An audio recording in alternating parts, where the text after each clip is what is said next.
Okay, today we're talking about the content of AP Lit Video 16, which was about symbolism, and kind of reviewing that lesson. So, symbol, as you know, and this should be a review for everyone also, it's a concrete object that represents an abstract idea.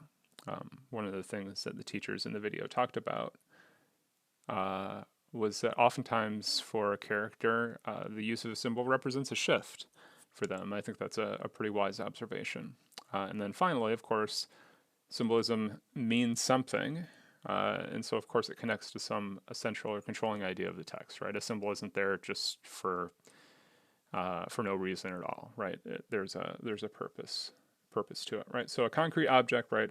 A palpable thing, a thing that you can see or touch or feel that represents an idea of some sort. There's a shift for the character and connecting to a controlling idea. And a lot of times that shift is involved in the controlling idea. So let's take a look at an example. Hopefully you don't recognize this picture. It's a picture of a high-heeled shoe with a red bottom being worn by Cardi B as she rides a camel in the video for the song Bodak Yellow. If you're not familiar with the song, congratulations. But if you are, you know what it's about. And so we have this symbol, a concrete object. She talks about either as red bottoms or bloody shoes. These evidently are shoes that cost quite a bit of money. And so you can see, well, what does it represent? What abstract idea does the shoe represent? Wealth. Simple enough.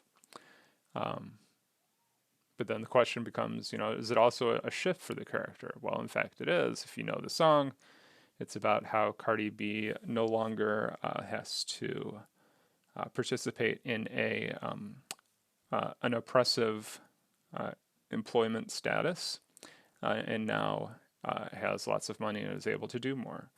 There, right? She's gone from rags to riches, to use the cliche. And so, what's the controlling idea?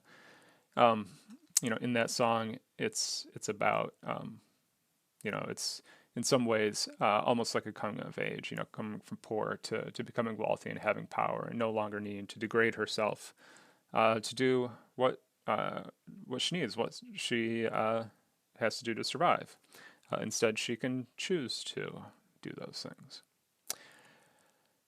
All right, other examples. These are literary examples, right? We can look at Prospero's staff in The Tempest. Think about what that might represent. It certainly represents his power and his learning, and gets to the idea, the theme of that, how power and learning, in and of themselves don't make a good leader, but that there is there's importance with sympathy and mercy as well. You can look at Satis house and Great Expectations, and that's the house that Pip sees, right? And to Pip, it represents this great wealth and the gentry, the landed class. But of course we see it as something that is broken down and old and kind of gross and decrepit. And it represents the idea that a lot of times that wealth is void of good things, and that it's really not a good thing. And while you might perceive wealth to be this great thing, Pip sees all the stupid things that he does because of it, and how he treats people poorly, and how that's not a great thing. The overcoat and the namesake, and here I mean like the actual story itself.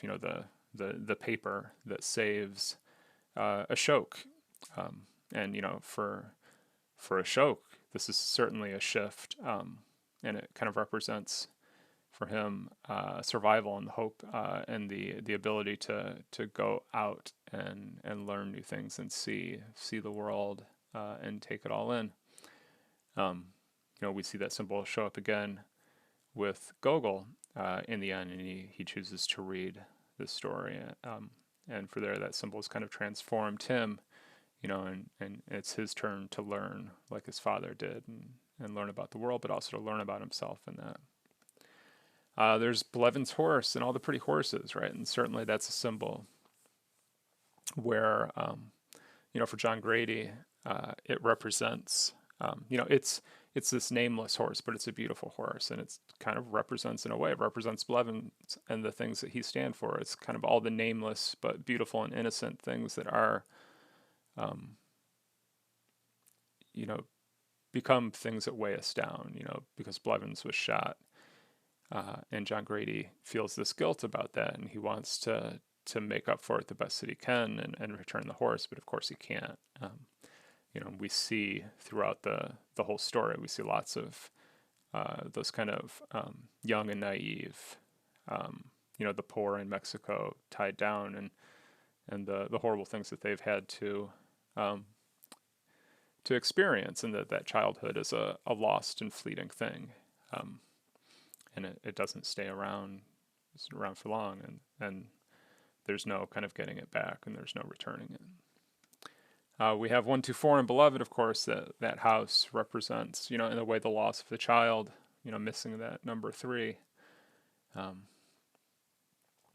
for what that means for Setha, kind of the haunting of that. You know, and that's certainly a big part. And finally, I just thought of Scrabble in The Handmaid's Tale, which, you know, is it represents a rebellion, but it, you know, we kind of, when we look at it, it's almost a manufactured rebellion. It doesn't really mean anything.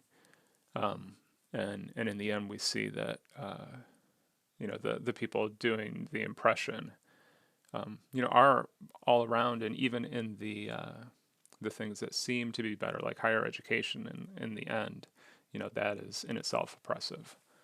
So, okay, let's in the video, they talked about questions to ask for a text, and they were, you know, what is the important object? You know, what is the symbol?